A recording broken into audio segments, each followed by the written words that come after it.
মিষ্টি কুমড়া দিয়ে দেশি মুরগির ঝোল যদি কখনো খেয়ে না থাকেন তাহলে একদিন হলেও ট্রাই করবেন। ট্রাস্ট মি, এতটা পরিমাণ মজা। সুপ্রিয় দর্শক, দূরের এবং কাছের দেশ এবং বিদেশের যে যেখান থেকে আমার এই ভিডিওটা দেখছেন, সবাইকে আসসালামু আলাইকুম। আশা করি সবাই ভালো আছেন। আজ আমি আপনাদেরকে রান্না করে দেখাবো মাটির কড়াইয়ে মিষ্টি কুমড়া দিয়ে দেশি মুরগির ঝোল। আপনারা যারা ব্যাচেলার ভাই আপু, কর্মব্যস্ত আপুরা আছেন, তারা চাইলে আমার এই রেসিপিগুলো হুবহু ফলো করে একদিন রান্না করে দেখতে পারেন। আশা করি ভিডিওটা আপনাদের ভালো লাগবে।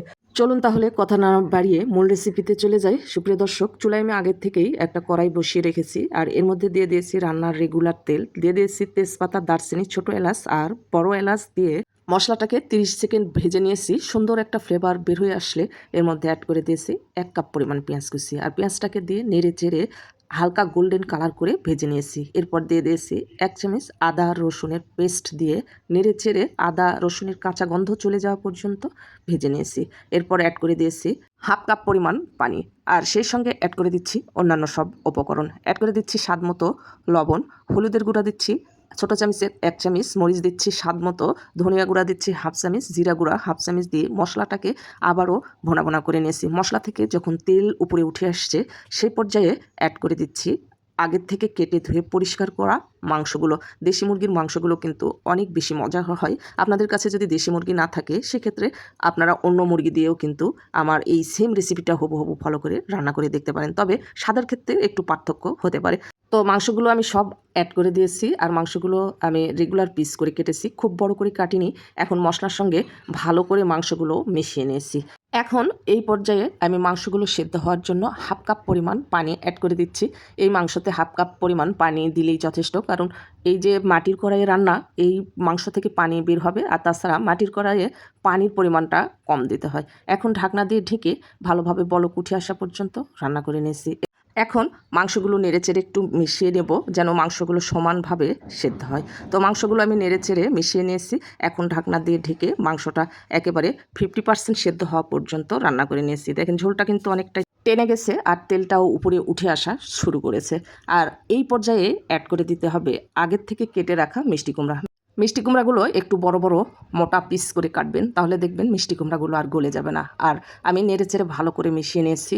এখন আমি এই পর্যায়ে অ্যাড করে দিচ্ছি ছোটো চামচের 1 চামচ চিনি। চিনিটা কিন্তু অবশ্যই দিতে হবে। এখন ঢাকনা দিয়ে ঢেকে আমি মিষ্টি কুমড়াগুলোকে কষিয়ে নিয়েছি, এই যে প্রায় 3 মিনিটের মতো। ঢাকনাটা খুলে আবারও নেড়েচেড়ে মিশিয়ে নিচ্ছি। আর দেখেন মিষ্টি কুমড়াগুলো কিন্তু এখনও সেদ্ধ হয়নি। যতক্ষণ না মিষ্টি কুমড়াগুলো সেদ্ধ হবে ততক্ষণ নাড়াচাড়া করবেন। তারপর মিষ্টি কুমড়াগুলো সেদ্ধ হয়ে গেলে আর নাড়াচাড়া করা যাবে না। আর দেখেন ঢাকনা দিয়ে ঢেকে আমি আবারও কিন্তু মিষ্টি কুমড়া আরও 2 মিনিট কষিয়ে নিয়েছি। এখন দেখেন মিষ্টি কুমড়াগুলো সেদ্ধ হয়ে গেছে। তো আমি আপনাদেরকে দেখানোর জন্য একটু নাড়াচাড়া করলাম। এখন আর নাড়াচাড়া করব না। তো আমার মিষ্টি কুমড়াগুলো যেহেতু সেদ্ধ হয়ে গেছে, এখন এই পর্যায়ে অ্যাড করে দিচ্ছি পানি। পানিটা আপনারা ঝোল কীরকম খাবেন তার উপর ডিপেন্ড করে অ্যাড করবেন। তো আমি এই যে পানি প্রায় 1 কাপ পরিমাণ অ্যাড করেছি, আর 2 দিক থেকে ধরে এইভাবে ঝাঁকিয়ে দিব, আর কিন্তু নাড়াচাড়া করবেন না, তাহলে মিষ্টি কুমড়া কিন্তু একেবারে নরম হয়ে যাবে, আর গলে গেলে ঝোলটা গাঢ় হয়ে যাবে, খেতে ভালো লাগবে না। তো এখন ঢাকনা দিয়ে ঢেকে ঝোলটা টেনে আসা পর্যন্ত রান্না করে নিয়েছি।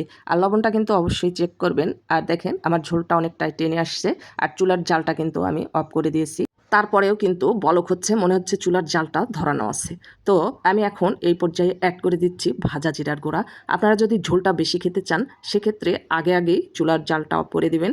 আর মাটির কড়াইয়ে অনেকক্ষণ ধরে তাপটা থাকে, তাই ঝোলটা একেবারে টেনে যায়। আর যদি পারেন সঙ্গে সঙ্গে একটা সার্ভিং ডিশে সার্ভ করে নেবেন।